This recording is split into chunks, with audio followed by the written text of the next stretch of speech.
FBI Director Christopher Wray says Americans can feel confident in the election results this November. We spoke with Director Wray yesterday at the Bureau's headquarters in Washington for an interview you'll see only on CBS News.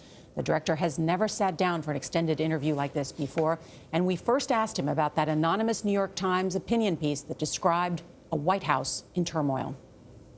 The president has said that he wants the attorney general to investigate who wrote that anonymous New York Times op-ed. Do you believe, as the president does, that this is an issue of national security? Well, first off, I can tell you I didn't write it. I didn't have anything to do with it. Second, I would tell you that we're not really in the practice of confirming or discussing whether we're going to be conducting a particular investigation. I would tell you that we're going to make decisions about that kind of thing based on all the factors we normally do, which is whether or not we have sufficient evidence of federal crime. You've said you did not write the New York Times op-ed. I know that you have denied that, but I want to ask you about the content. It described the president's leadership style as, quote, impetuous, adversarial, petty, and ineffective. It said that the root of the president's problem is his, quote, amorality. Does that sound like the president you know?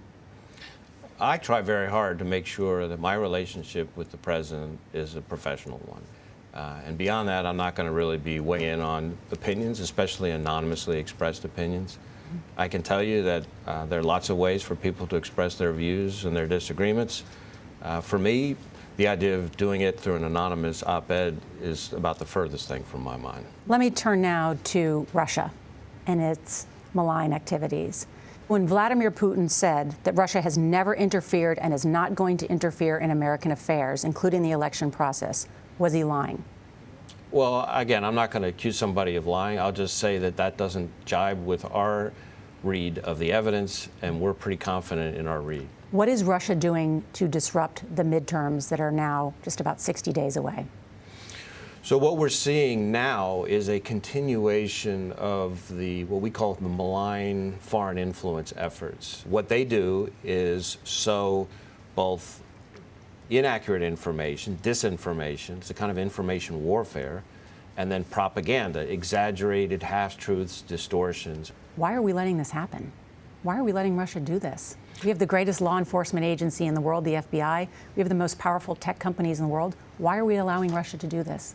I don't view us as allowing them to do anything. I think we're countering it. We are working hard to counter it more and more effectively all the time. How are we fighting back? Well, in some cases, we have law enforcement investigations that lead to charges. In some cases, we have steps that the technology companies can take themselves. And in some cases, we're raising awareness, because the best defense against disinformation and propaganda is accurate information. So come November, can Americans be confident that it was a fair election? I think Americans can have confidence in our election system.